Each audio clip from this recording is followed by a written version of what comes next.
While we await the Supreme Court's historic decision on Obamacare, there is much you can do to ensure your voice is heard. Our final guest tonight is FRC Action Senior Vice President Tom McClusky, and he'll guide us through some of those action steps. Tom, welcome to the broadcast. Thanks for having me on, Tony. Though I notice more and more you save me till the end. I'm sure it's the best for last, right? That's right. We're letting you bring up the caboose, or be the caboose, or follow the. No, that's good. You're just keeping me up late. I'm missing Matlock. Okay, Tom. Let me ask you some questions. Okay. What is FRC Action doing to really counter this mandate?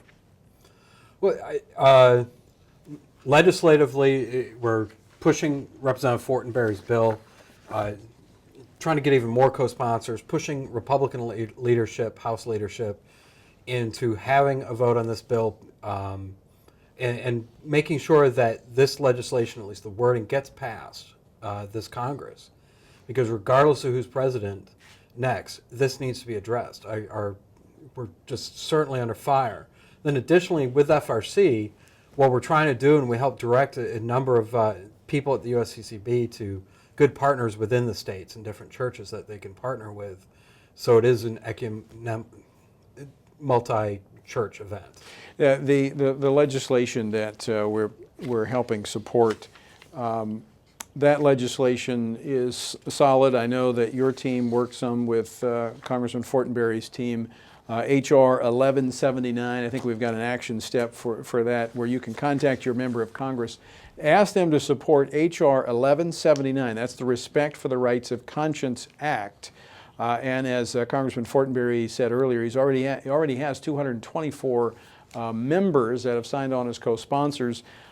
But Tom, there's no reason that every member of the House of Representatives should not sign on to that as a co-sponsor. That's exactly right. And part of this these 2 weeks of freedom, this fortnight of freedom, is to get more people engaged, contact members all across, regardless of their political stripe, get them on this legislation.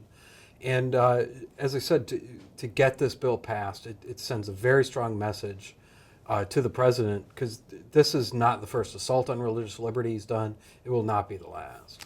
I think we should mention that in the Senate, Senator Roy Blunt tried to get this measure, a very similar measure, through working with Congressman Fortenberry on the Senate side a couple of months ago. That did not succeed, but in the wake of a court decision, the timing may be just right if the court does not strike down this mandate. Right, and when you're talking about the House of Representatives, it's a more pro-life chamber over there, and it'll help give it the momentum that it could need. Yeah, I would think that even the Senate could revisit this if the court decides the wrong way and the House does pass this measure. Well, let's talk about some of those action steps that people out there across this country can take part in to be a part of defending religious liberty. Well, our first action step is pray, which it always is, but it builds right into our second action step.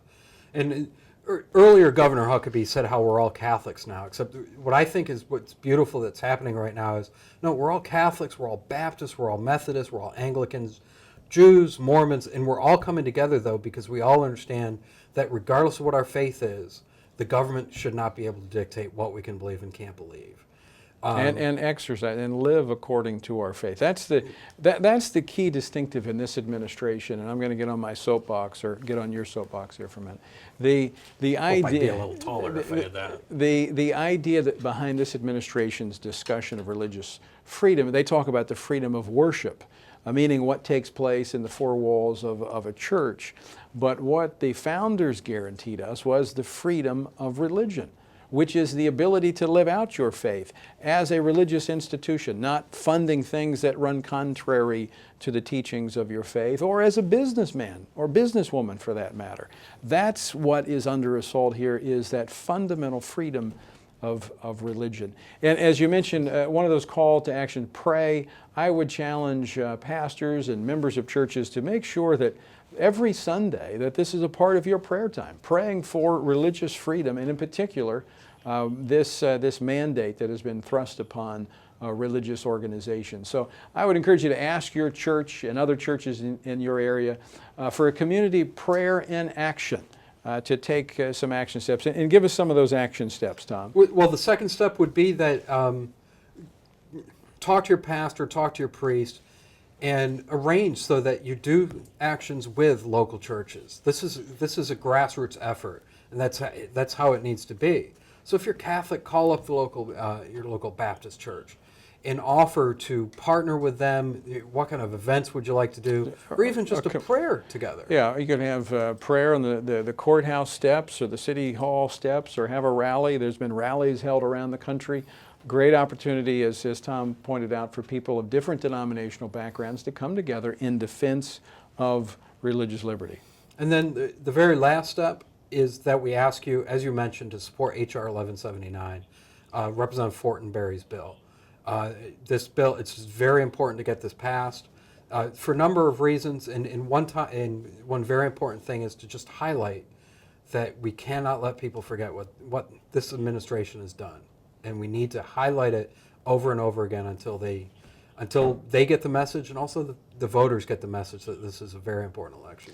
Well, Tom, I know that for the last 3.5 years, we have been dealing day in and day out with the policy decisions of this administration. And I want to underscore what has been said here multiple times tonight, and that is this is not the end of the assault on religious freedom. This is the beginning.